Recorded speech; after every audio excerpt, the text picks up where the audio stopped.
कि मैं इस साजिश का पर्दाफाश करके रहूंगा।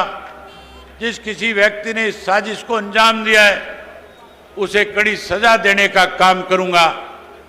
हमारी विधानसभा का सेशन आया, मैंने मुख्यमंत्री से पूछा कि मुख्यमंत्री जी वो साजिशकर्ता कौन है? आपने हरियाणा प्रदेश के लोगों से वायदा किया था कि जो भी कोई साजिश करता होगा हम उसे बेनकाब करने का काम करेंगे। आज 2 महीने बीत चुके, कौन व्यक्ति है जिसने इस साजिश को अंजाम देने का काम किया? मुख्यमंत्री के पास कोई जवाब नहीं था। मैंने कहा यह साजिश किसी और की नहीं, ये साजिश भारतीय जनता पार्टी और आरएसएस के लोगों की है। आप लोगों ने साजिश के तहत माहौल बिगाड़ने की कोशिश करी थी, लेकिन मेवात के लोगों ने, आप जहां साजिश के तहत इस मेवात के भाईचारे को खत्म करना चाहते थे, लोगों ने उस भाईचारे को और ज्यादा मजबूत करने का काम किया। आज उसी का सबूत है कि आप हजारों की संख्या में इकट्ठे होकर के इस बात पे फिर से मोहर लगा रहे हो कि साजिश के तहत आपकी भाईचारे को कोई खत्म नहीं कर सकता। बधाई देता हूं मेवात के लोगों को, चाहे वो किसी भी धर्म से जुड़े हुए हैं, सब ने इस साजिश को खत्म करने के लिए, नाकाम करने के लिए, भाईचारे को मजबूत करने का काम किया। अब एक नया काम सरकार ने किया है। अब नए सिरे से कैसे और ज्यादा मेवात के लोगों को परेशान किया जाए, उसके लिए साथियों यूपीए जो है, यूएपीए के नाम से एक नया एक्ट लगा दिया गया।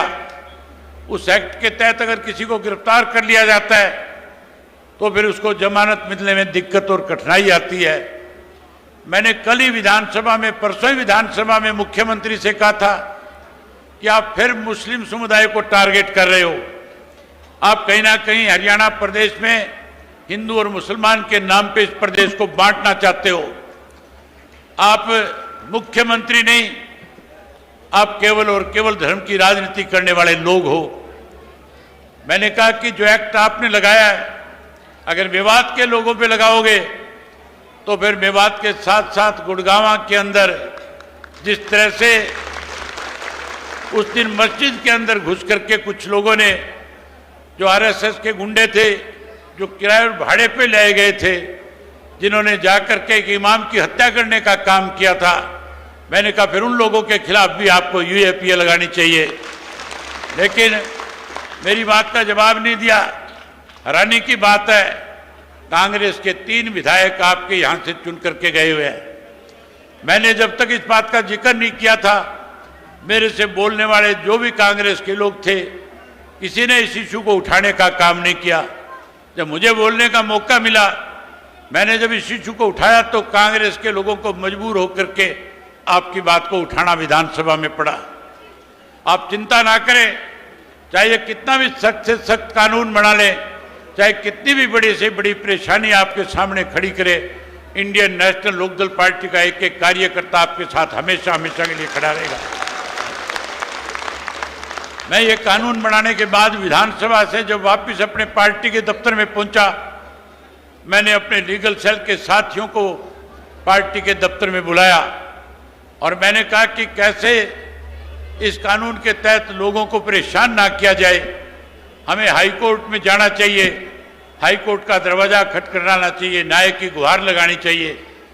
मैं ये जिम्मेवारी लीगल सेल के लोगों की लगा करके आया हूँ और जल्दी सोमवार तक इससे सारी तैयारियां पूरी हो जाएगी।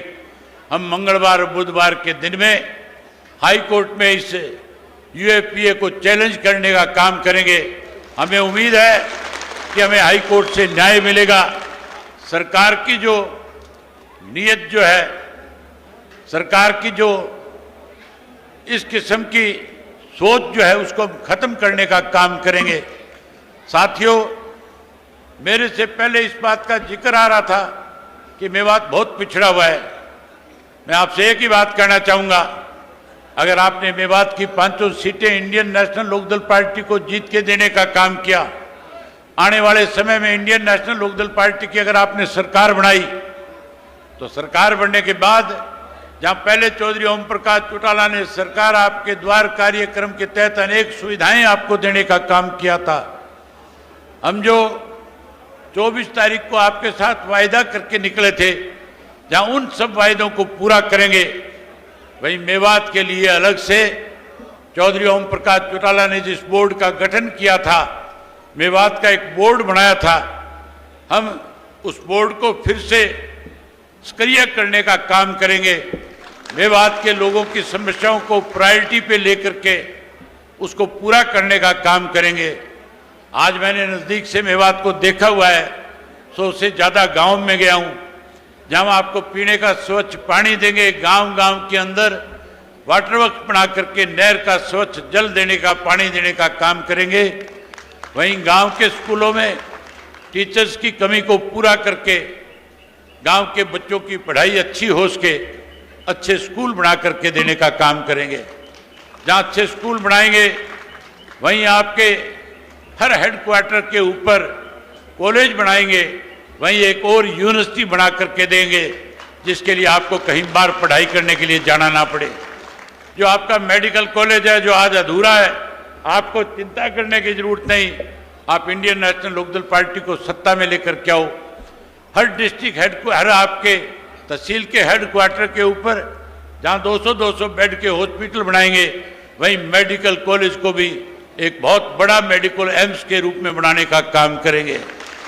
वहीं उसके साथ साथ आपकी खेत की फसल अच्छी हो, आपके कोई ट्यूबवेल की कमी ना हो। जहां ट्यूबवेल के कनेक्शन देंगे, वहीं नहर का पानी लाकर के आपके खेत की फसलों की सिंचाई कराने का काम करेंगे। अनेक और बहुत सारी ऐसी सुविधाएं हैं जो सरकार आने के बाद आपको दी जा सकती है। वहीं उसके साथ साथ चौधरी ओम प्रकाश चौटाला ने वायदा किया है कि लोगों ने, इस सरकार ने हमारे बुजुर्गों की जो पेंशन काटी है, 5 लाख से ज़्यादा पेंशन काट दी, 9 लाख से ज़्यादा पीले कार्ड काट दिए। वहीं उसके साथ साथ हमारे पढ़े लिखे नौजवान को बेरोजगार कर दिया। हमारी सरकार बनने के बाद हम जो पढ़े लिखे नौजवान आज बेरोजगार हैं, हर घर से एक बच्चे को रोजगार और नौकरी देने का काम करेंगे। जहाँ नौकरी देंगे, रोजगार देंगे, कोई बेरोजगार रह जाएगा, उसे मायूस नहीं होने देंगे। उसे 21,000 रुपया बेरोजगारी भत्ता दे करके उसका मान सम्मान बढ़ाएंगे। वहीं उसके साथ साथ जो 5 लाख बुजुर्गों की पेंशन काट दी, ब्याज के समेत पेंशन का पैसा उन 5 लाख बुजुर्गों के घर पहुंचाएंगे। और उसके साथ साथ नई पेंशन बना के देंगे। पहले चौधरी ओम प्रकाश चौटाला ने 100 रुपये से